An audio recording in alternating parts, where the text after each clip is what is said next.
it's my pleasure to welcome you to the Jim and Mary Claire Sczepaniak lecture series. This really lives on in scholarships, enhancements, and this history lecture series. This began way back in October of 2016. If you were there, we had Dr. Robert Sterling and his presentation, Bars and Stripes, the old Joliet prison. Boy, lots changed in 2016 with the prison in particular. I really do want to thank Fran again for her commitment to education and carrying on with us. It's so important to have these connections, and I thank you so much. Their work isn't just a lecture series. It's scholarships that transforms people's lives, okay? And that's really important. We know that education's expensive, and this is important work. So we have a very giving nature in this country, and we support other people in their quest for education, and I really find that wonderful.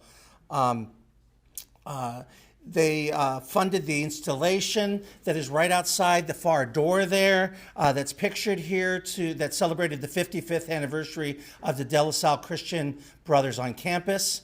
And the Sczepaniaks have found various ways to support history in particular.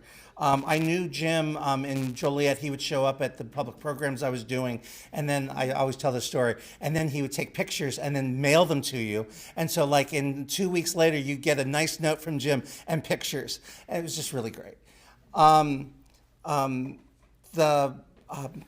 So all of that to say, they have found ways to keep in contact with us, and we're hoping that you're finding a way tonight to connect to this department, connect to this university, and find an identity here with us.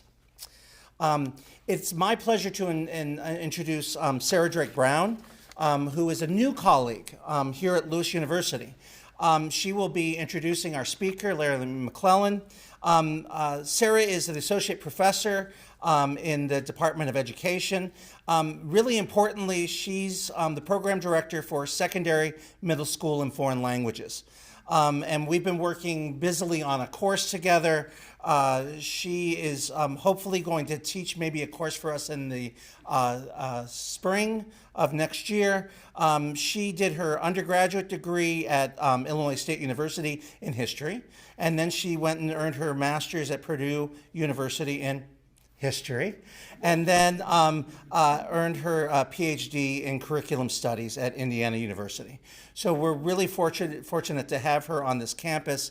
I really wanted her to come tonight. She's interested in all things history, but especially forging these new relationships on campus. So Sarah, will you introduce our speaker? Thank you.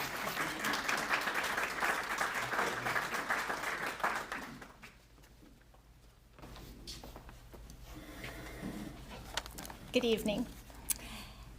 After graduate work at the University of Chicago, Larry McClellan helped create Governor's State University and served with the university for 30 years, including 6 years as executive director of the South Metropolitan Regional Leadership Center. He is now Professor Emeritus of Sociology and Community Studies. In the mid-1970s, he was mayor of University Park, then Park Forest South. And after retiring from GSU, he spent 4 years as a senior consultant with the Northeastern Illinois Planning Commission. For 10 years, Larry wrote a monthly regional history column for the Southtown Star newspapers, and he has done continuing education and research in Great Britain and Jerusalem. He has served on the boards of the Illinois State Historical Society and the Will County Historical Society. Not surprisingly, in 2022, the Illinois State Historical Society presented Larry with a Lifetime Achievement Award for his work in Illinois history. Onward to Chicago, Freedom Seekers and the Underground Railroad in Northeastern Illinois was published by Southern Illinois University Press in 2023. And this book received the 2023 Memorial Prize for the Advancement of Knowledge from the Underground Railroad Free Press. This press called the book the finest yet, that takes a close-up look at the Underground Railroad as it actually happened. Please join me in welcoming Larry McClellan.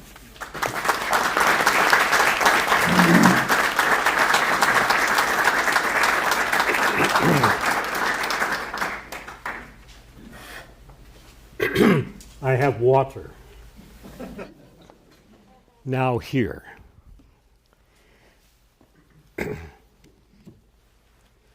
Well, I'm delighted to be with you this evening and honored that I was asked to be the latest invited person for this wonderful endowed lecture series. And hopefully in some small way, I can add to the excitement of the history that's going on here. And Dennis's kind of rapid-fire review reflects that there's just a whole lot of things going on here that are very important. And history really matters.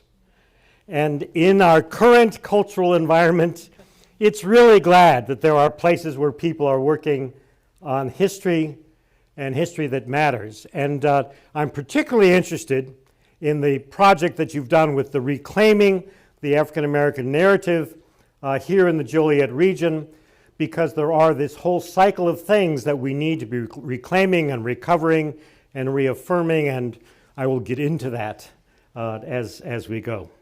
So, the Underground Railroad. If you are like me, you grew up in an environment where the Underground Railroad was something that happened on the East Coast.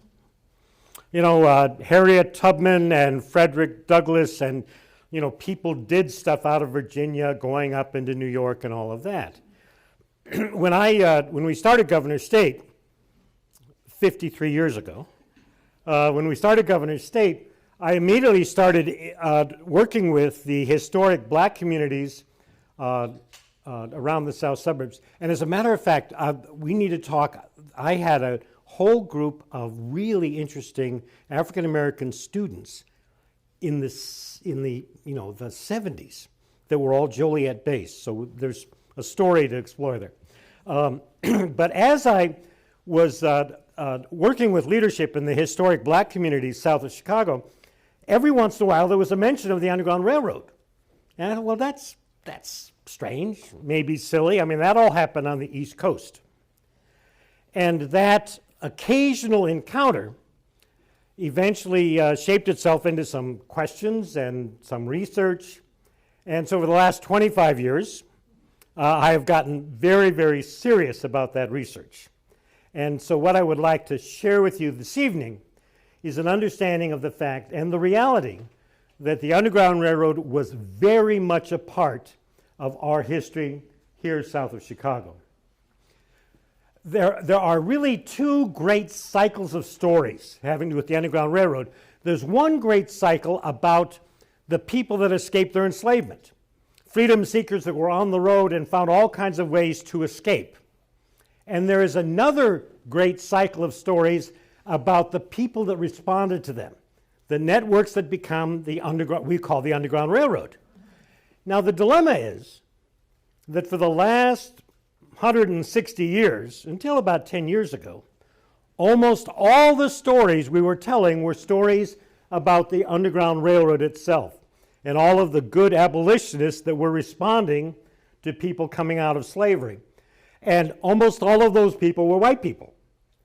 And what we need to do, just as you have talked about reclaiming some African American voices here in the region, we really need to really rebalance this whole conversation because of the importance not only of the stories of the people that assisted, but also the remarkable stories about people that escaped their enslavement.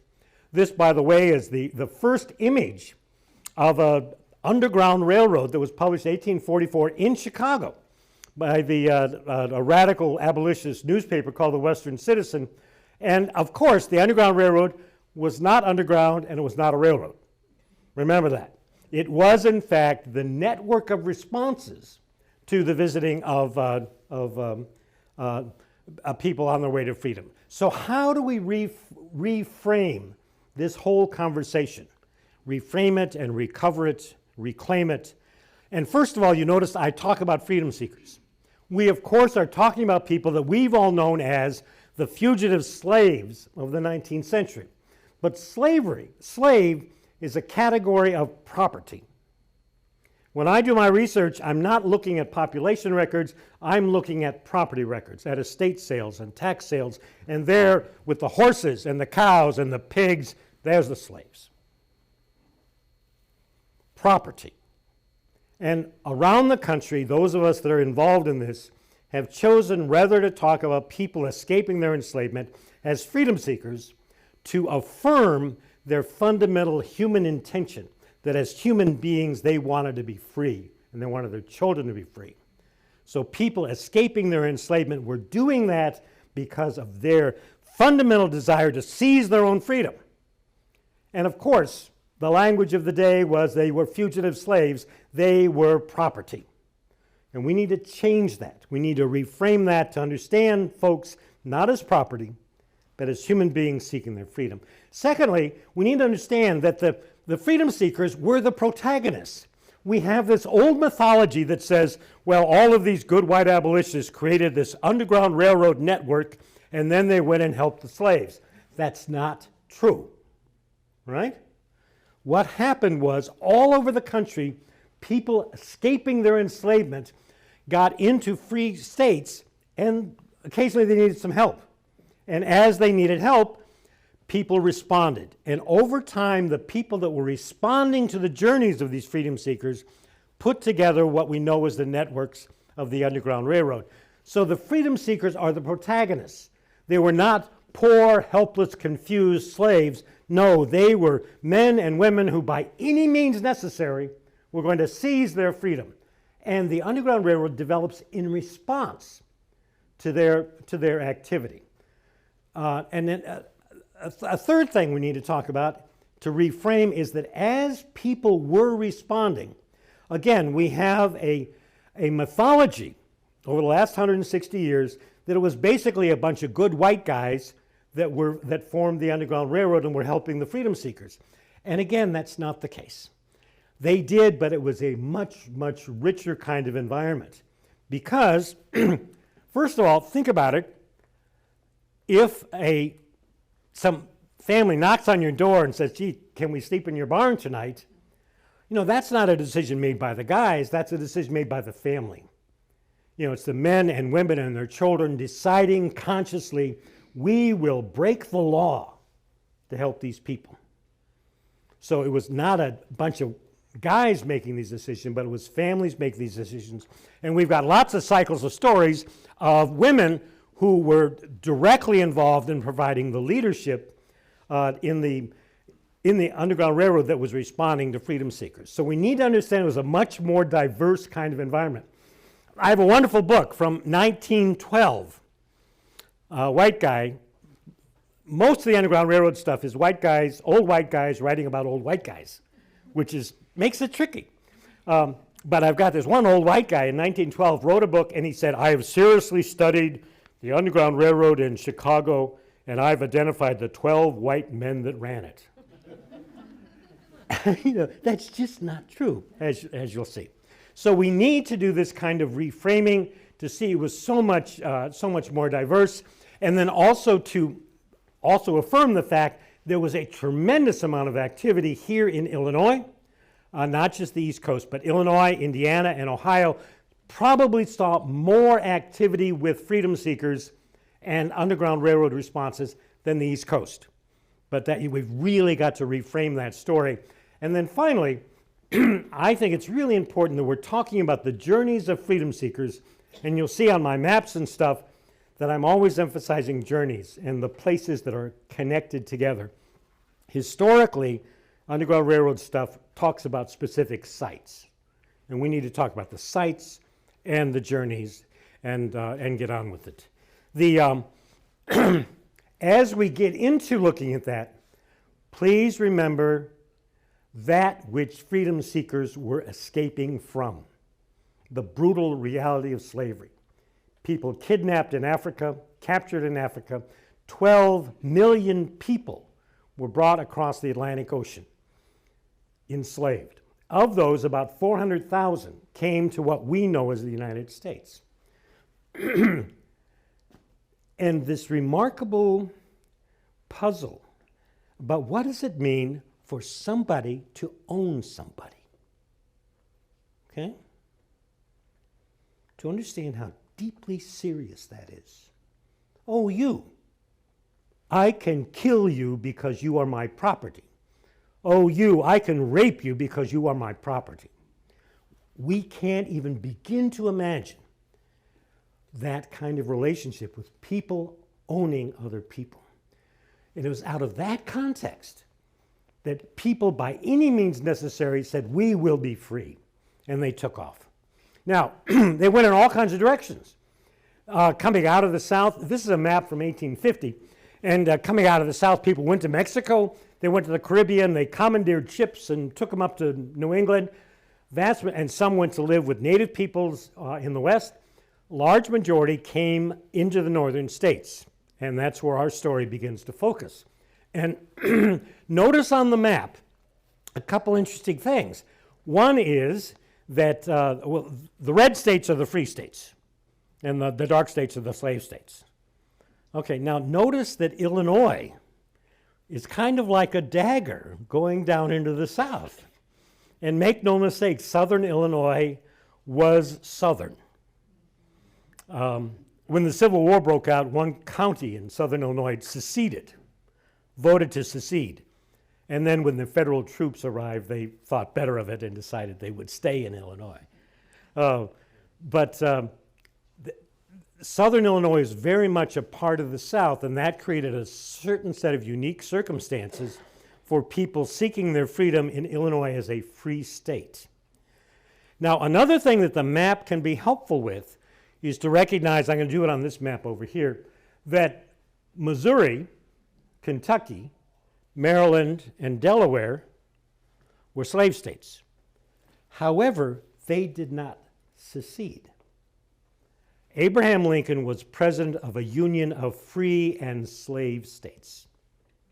And one of the reasons the stuff about Lincoln gets so complicated is because he was always having to deal with that dynamic, that he was president of free and slave states.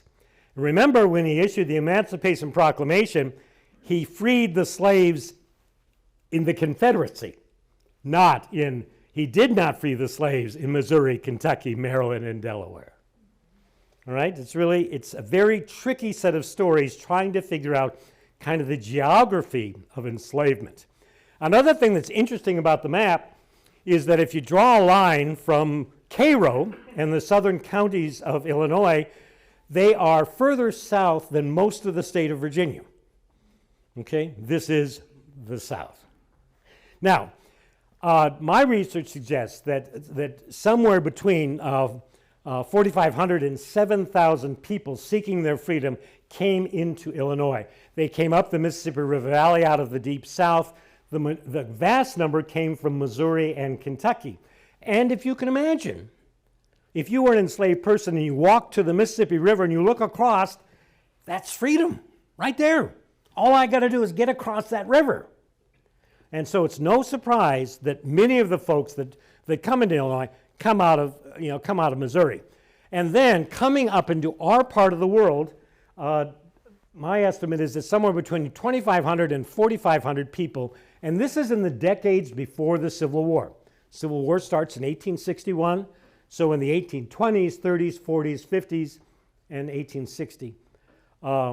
These are people that are seeking their freedom, and at least 3,000 folks find their way into northern Illinois. My focus has been on this part of Illinois and northwest Indiana, and I've really found that there were really people seeking their freedom discovered very early on that they had to get out of Dodge. The great irony was, to be free in the land of the free, you had to leave. And so people early on knew they had to get to Canada. And so if you were coming up through Illinois, making it into the Chicago region, you then had to get to Detroit and freedom in Canada. And there have been two kind of routes that you will be familiar with. One route goes to and through Chicago, and it comes right through where we are. The other route went bypast Chicago and followed basically the corridor of the Sauk Trail. So significant numbers of folks getting into basically the Will County area, significant numbers deciding to go on to Chicago, others deciding to go straight east on their way to Detroit and then freedom in Canada. So these two kind of streams of movement coming through. My research has found that there are probably, I've been able to identify 60 places in northern Illinois where freedom seekers found assistance. And 20 of those, and probably more, will be identified in the city of Chicago. And the dilemma is that we have done very little deep research on most of those sites. There is really good evidence, but a lot of work needs to be done. So, by the way, students looking for a project, you want to do a history project, I'll set it up for them. I've got research protocol, I got everything. So we can engage you in some pretty interesting stuff. My research also suggests that in Northwest Indiana, there are at least 19 places we've identified where we're very clear that freedom seekers found assistance. Now, on that first stream of people coming to and through Chicago, they came up all of these roads that you're familiar with, and also they came up traveling along the I-9 Canal, and some actually came on the I-9 Canal. I've got a couple of just hilarious stories about encounters with freedom seekers on the I-9 Canal. And of course, we're sitting right there, okay? Now, do you understand? Route 50, is that the right direction? 53? That way. Okay, sorry, 53. Right there. People on their way to freedom walked. Okay? I mean, this is not Harriet Tubman in Virginia. This is human beings right here on Route 53. And they walked for their freedom. Right here.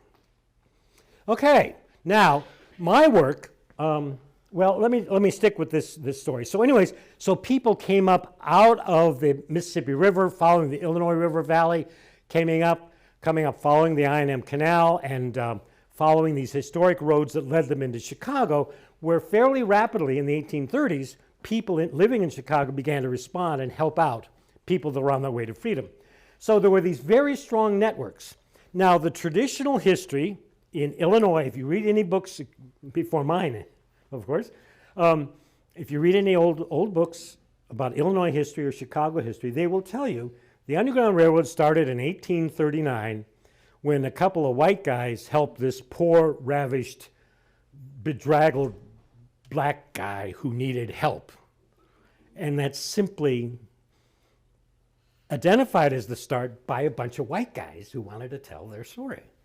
And that's great. However, the real story is that from the very beginning, there were black families living in Chicago, and from the very beginning of Chicago's history and our regional history, people were on their way to freedom coming through Chicago in the 1830s.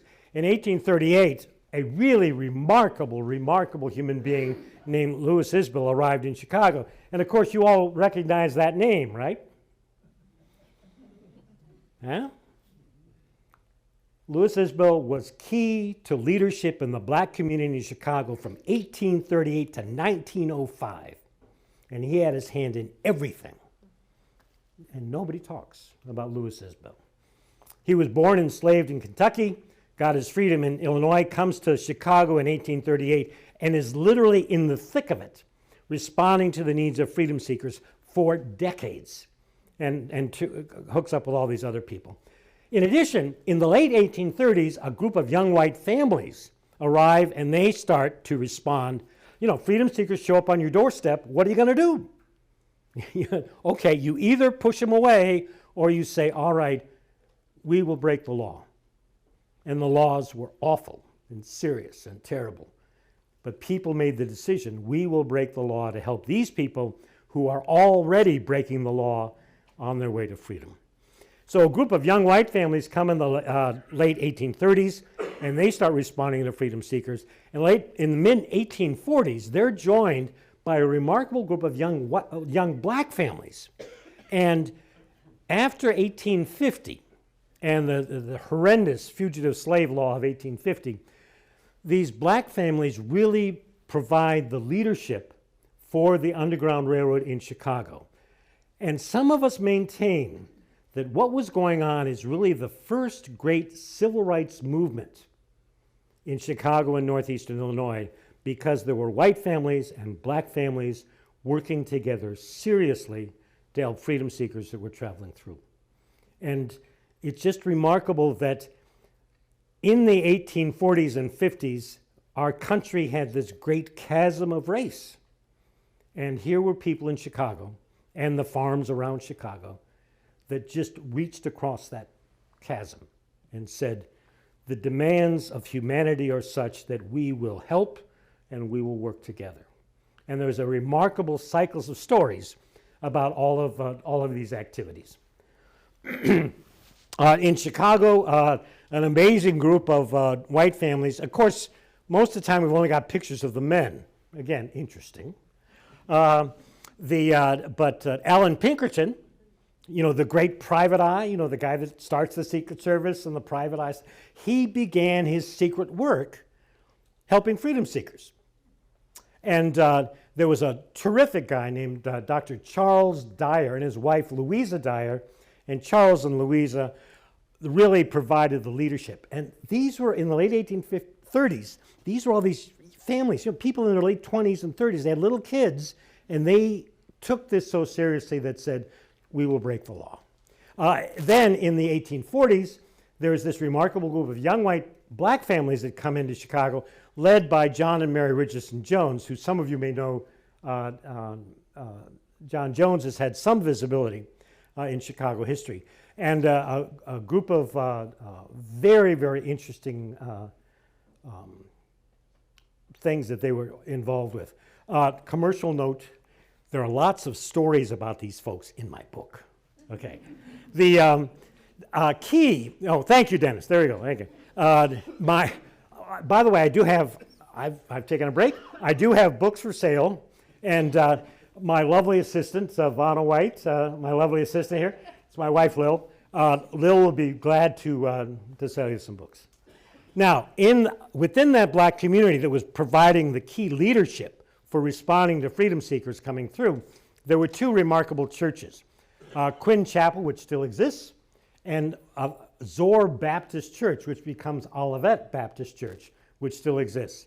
And it is just remarkable the kinds of ways that people found to be supportive of freedom seekers that were coming through.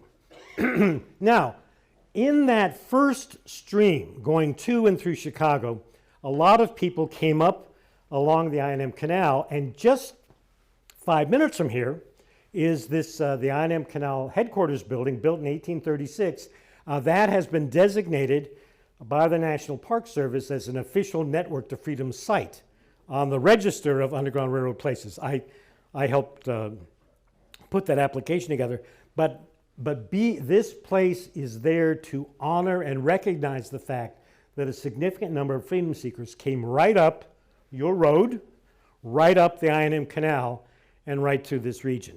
The National Park Service 25 years ago created the Network to Freedom. There are now over 600 places around the United States that have been designated as places where freedom seekers found assistance. And it's really exciting that we have a number of sites in Illinois that are on that national register. In addition, last summer, the state of Illinois, the legislature, created the Underground Railroad Task Force. They asked 10 people around the state to be on that task force. I was asked to be one of those, and we are putting together a plan on what should a permanent state agency do to support this research and these activities, understanding the stories of freedom seekers, very analogous to reclaiming the narratives here that you all have been doing. And my hunch is we will be recommending to the legislature that they create what we're calling the Illinois Freedom Trails Commission. And we'll be putting together a variety of sets of activities, so there'll be a place where people will be looking at this systematically, because this has been hidden history for so very long. In the western suburbs, there's a wonderful place called the Sheldon and Harriet Peck Home, also on the Network to Freedom. Remarkable ways in which they were helping freedom seekers, and recognized that coming through the western suburbs and a little bit through the northern suburbs, there were people, and we've got unique stories of people coming from places like Galena, making their way to Chicago to be safe. Chicago really was a kind of sanctuary city, and most of the time was fairly safe, but not often. That also is on the Network to Freedom. Now, my particular work has been on looking at the region south of Chicago, and part of it is looking at two areas of Dutch settlement, areas we know today as Roseland and South Holland. And the remarkable military road in 1825 was built from Detroit to Chicago, and that road is kind of the main way that people were moving from Chicago to Detroit on their way to freedom. And there were these two Dutch settlements there, and right on the historic road to Detroit was the farmhouse of a guy named Cornelius and Marche Kuiper, and down on the Little Calumet River was the farm of the Tuns.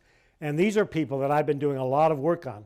The Kuipers had this store and farm right on what is now Michigan Avenue in Roseland, and they responded to and helped freedom seekers. And then Cornelius Kuiper and Jan Tun were instrumental in establishing a couple of the Dutch churches, and also they were the only two Dutch guys that spoke English. And so as freedom seekers would come down out of Chicago, remember Chicago was a little tiny town the size of the Loop. As they came down out of, and they ran into these Dutch farmers, they would get directed to the Kuipers and to the Tuns to get some assistance.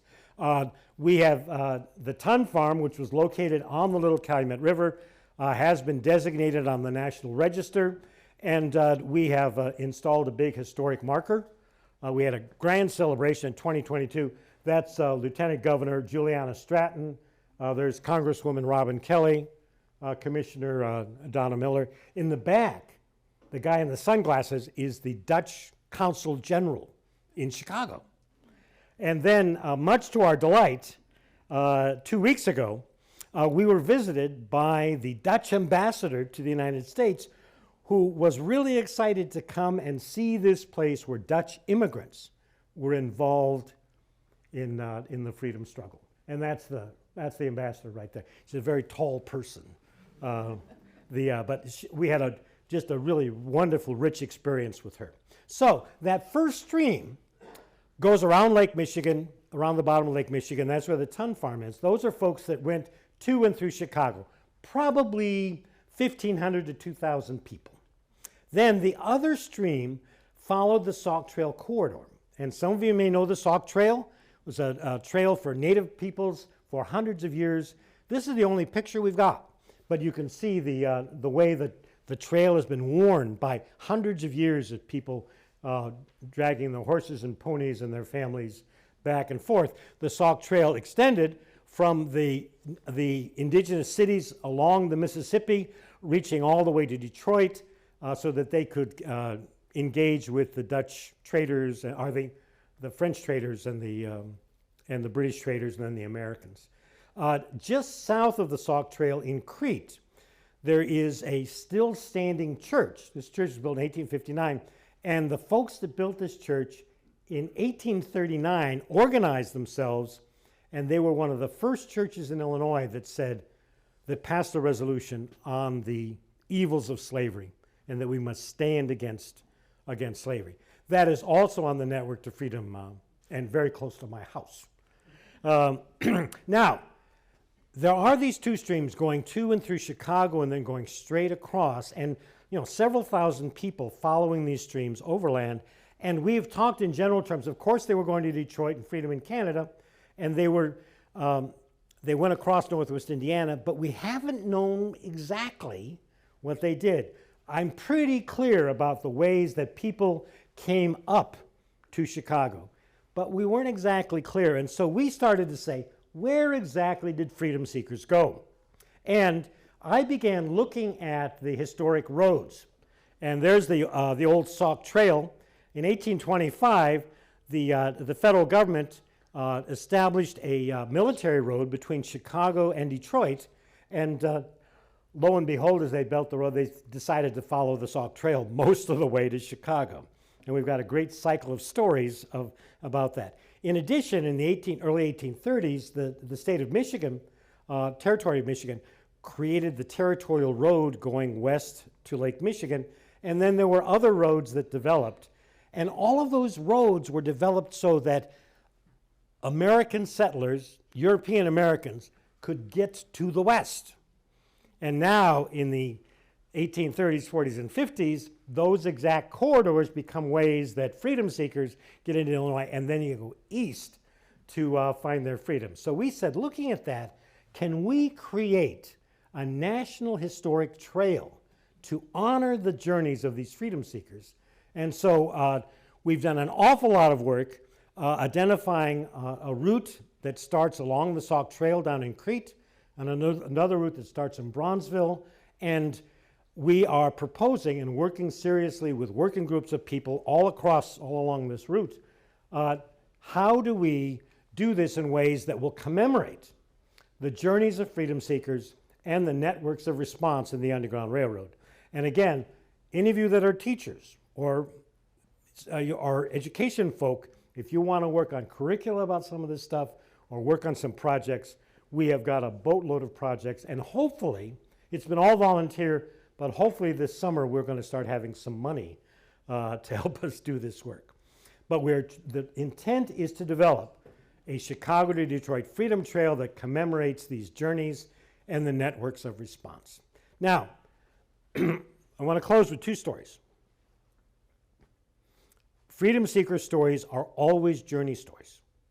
People coming out of their enslavement, and they had to hit the road. Now, we know, by the way, there were a number of people that escaped their enslavement and didn't leave.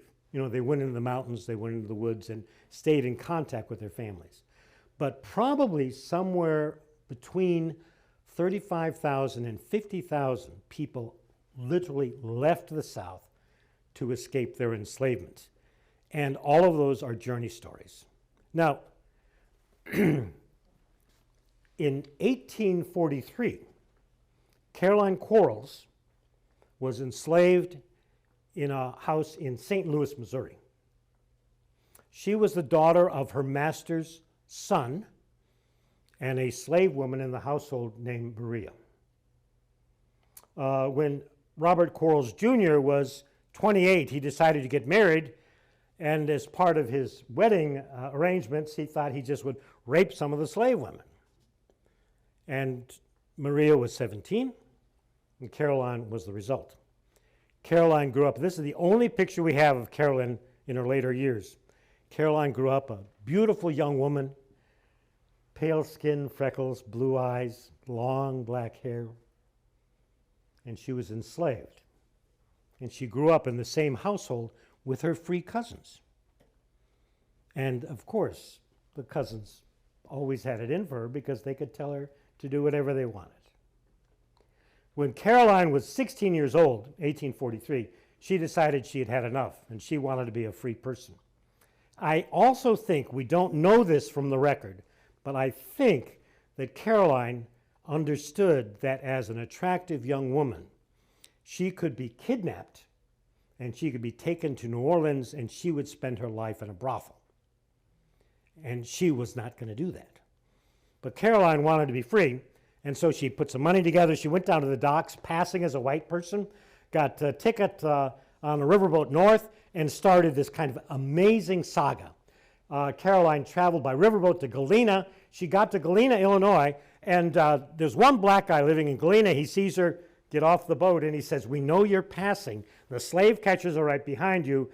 They've got $800 on your head, and they want you." Now, that was a pretty common price for a fugitive slave. $800 would translate into about $18,000 to $20,000 today. Okay? So you can believe that people wanted Caroline because that was $20,000 worth of property that they were going to recapture. So anyways, the black guy says, you're passing, the slave catchers are coming. He put her on the first stage out of Dodge. The stage went to Milwaukee. Got to Milwaukee, there were white abolitionists that had never seen a fugitive slave in Milwaukee. Remember, slavery was a long way away from northern Illinois and Wisconsin and Michigan. And so we've got a remarkable set of stories about how the slave catchers arrived in Milwaukee and the abolitionists keep shuttling Caroline around to protect her. Finally, they agree that one of them will serve as her escort. They get a buggy and some horses, and they decide that they are going to escort Caroline, the 16-year-old girl, 1843. They're going to escort her to Canada.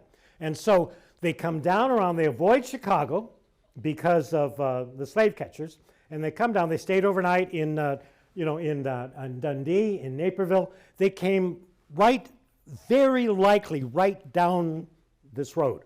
Somehow they came down out of Naperville, crossed the canal into Lockport, then into Homer Township, New Lenox, and then they stayed several nights in Crete, and then went on further. But this kind of remarkable person, I mean, can you imagine?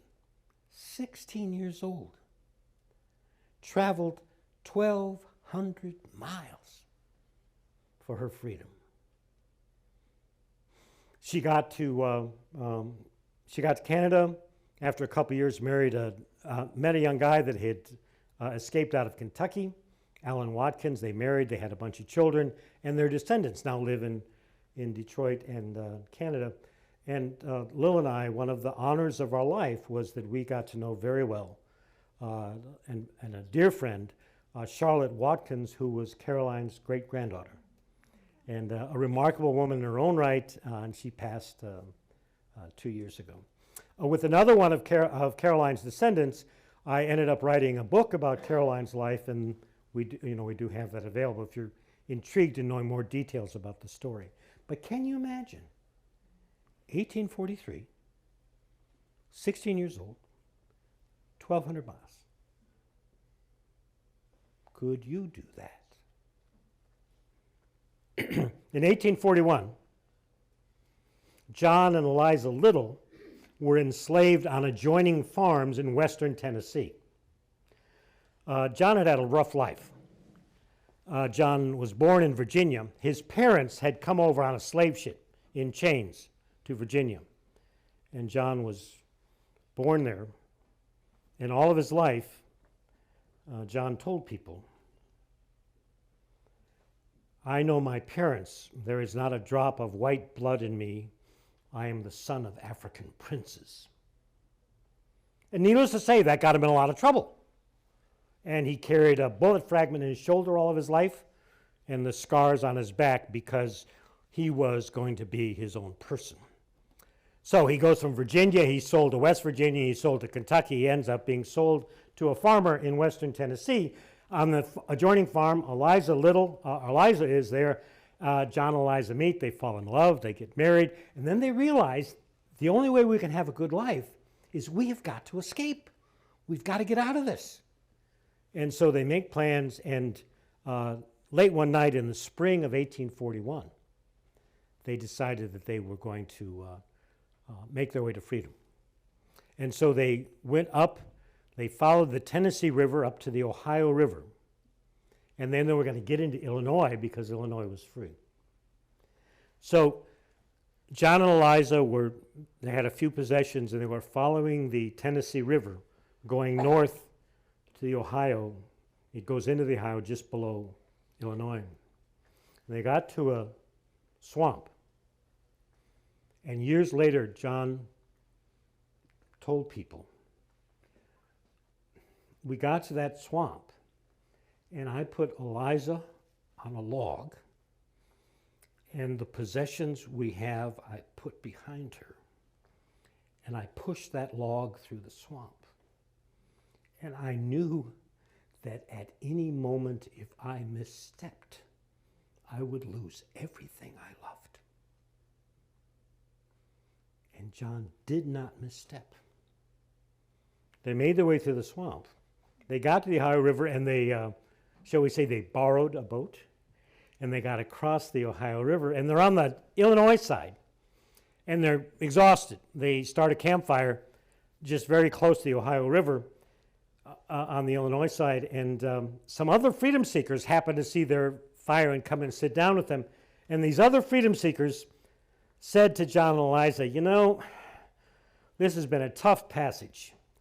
You know, Cairo's just a few miles from here. Why don't we go to Cairo and turn ourselves in? And if we go back, you know, maybe our master won't really punish us. I mean, we turn ourselves in.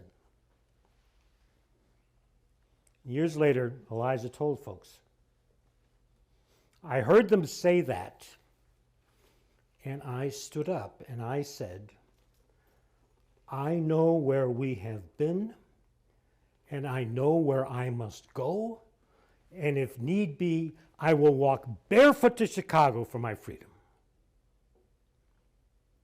John and Eliza Little walked 370 miles to Chicago to be free people.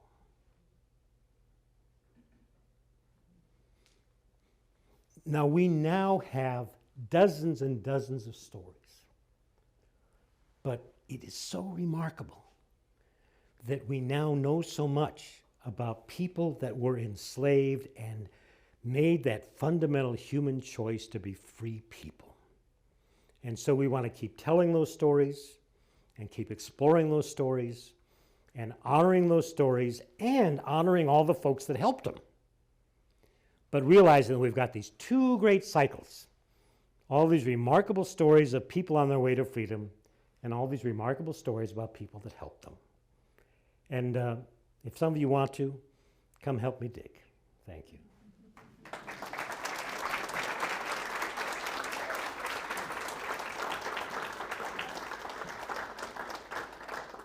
And I understand we can have time for some questions. Just a couple of questions. All right, 2 or 3 questions.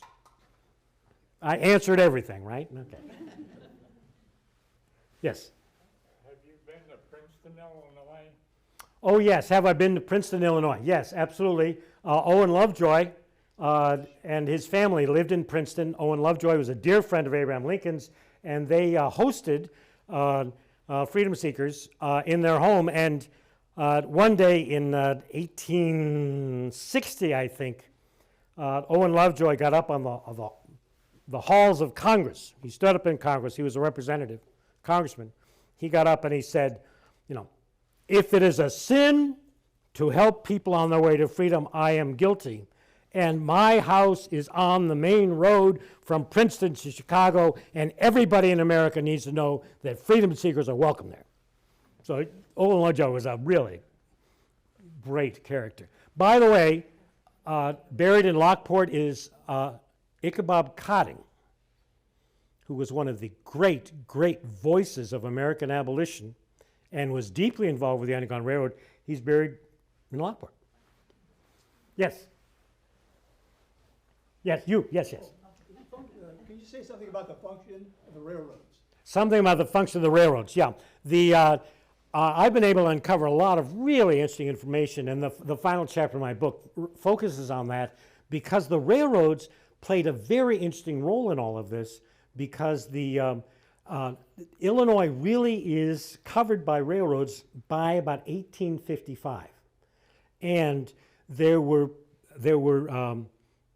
Underground Railroad connections that were getting people onto the railroads, and I've got a wonderful cycle of stories about people making to Cairo and then getting on the railroad up to Chicago. But it became very significant, but only in the last couple of years.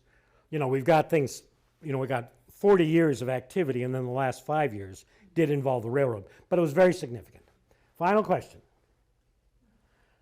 Yes? You mentioned that Abraham Lincoln had freed the Emancipation Proclamation in the states that succeeded, but why was it not for all the slaves?